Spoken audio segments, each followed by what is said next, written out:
In HealthWorks, 2 million Americans will be diagnosed with cancer this year. That's according to the American Cancer Society. For the first time ever, cancer diagnoses will exceed 2 million cases in 2024. Perhaps the most disturbing trend is that cancer patients are getting younger. The American Cancer Society are now projecting over 611,000 deaths from cancer, with more than 1,600 deaths per day. People under 50 years of age are developing colorectal cancer at greater rates, which could be explained by the fact that COVID-19 was derived from coronaviruses found in swine gastrointestinal tracts. What we are seeing since the rollout of the COVID-19 vaccines is a completely different picture in terms of who's presenting with these cancers, what these cancers are behaving like, and I'll give you a couple of very quick examples. We are seeing teenage girls or girls in their 20s presenting with stage 4 breast cancer, and they have no family history. That is something, and they've been COVID vaccinated because they needed to take the shots to continue attending university or college, or maybe they just got out of university and they got a job and that, like a teacher, and then they were mandated to take those vaccines, or maybe they were a nurse and they were mandated in the health profession to take the COVID-19 vaccines. We have never seen so many young women presenting with stage 4 cancers, and the only thing that they have in common is there's no genetic anomalies, there's no family history. They all were forced to take the COVID-19 vaccines, or they took them willingly, but they've had the shots. That is the only commonality. Same thing with colon cancer, young people presenting in their 20s and 30s. We have never seen so many stage 4 presentations of colon cancer in young people. Again, the only thing they have in common is that they've taken COVID-19 vaccines since the vaccines rolled out in 2021. The reported turbo cancer epidemic has coincided with the rollout of the slow-kill bioweapon COVID-19 vaccines.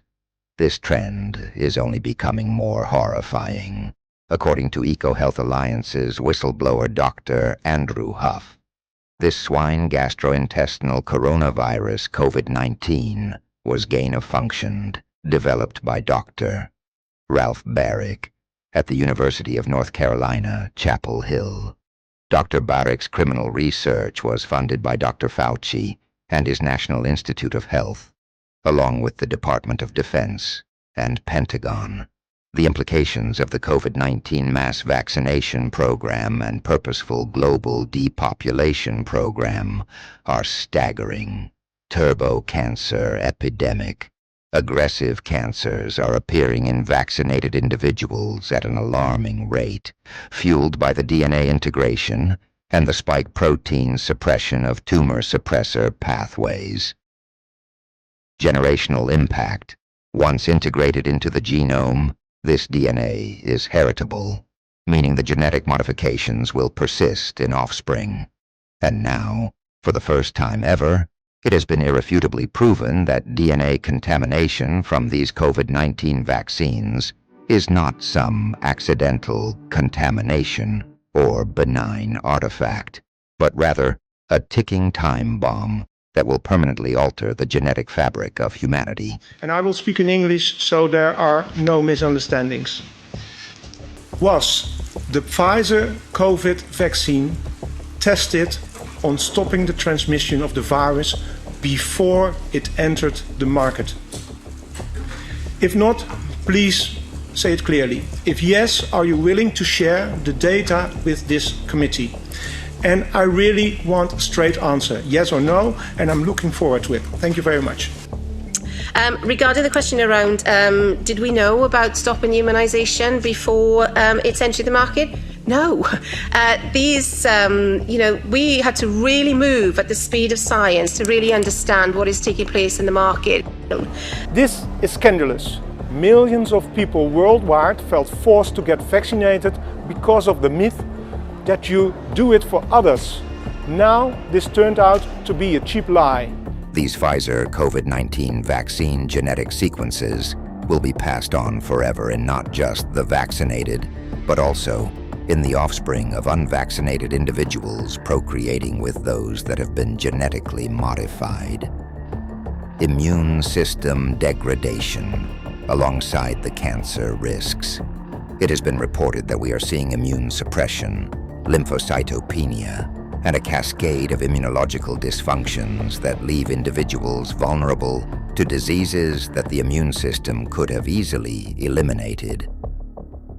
Scientists have known for quite some time that the slow-kill COVID-19 bioweapon injections induce sudden arrhythmic death syndrome, vaccine-acquired immune deficiency syndrome, prion-based diseases, cardiac damage, and turbo cancers. If you really want to know who will profit from the massive increase of cancer cases caused by the COVID-19 vaccines, just listen to Pfizer's CEO, Albert Bourla. It's giving us the ability to repeat once more what we did with BioNTech and the technology of mRNA against vaccines. With vaccines, now we can do it against cancer. Cancer, as you know, it is one of the biggest concerns of humanity. 1 in 3 people are getting cancer or will get cancer in their lifetime, unfortunately. And many more will be affected, by the way, because cancer affects all, maybe not as a patient, but affects as a father and a mother, a son or a daughter, a wife or a spouse. Because as Pfizer CEO tells us, 1/3 of all people will get cancer. Now, I always say 1/3 of vaccinated people will get cancer because, that's, I think, what he actually means, because he knows his product is causing cancer. And he says this with a certainty in all his interviews. And he says, and Pfizer will be there to profit from it. And this will be their #1 moneymaker from 2025 until 2030. If you made it this far, you're not here for headlines. You're here for what they're not telling you. Subscribe now, because next time we go deeper and truth has fangs.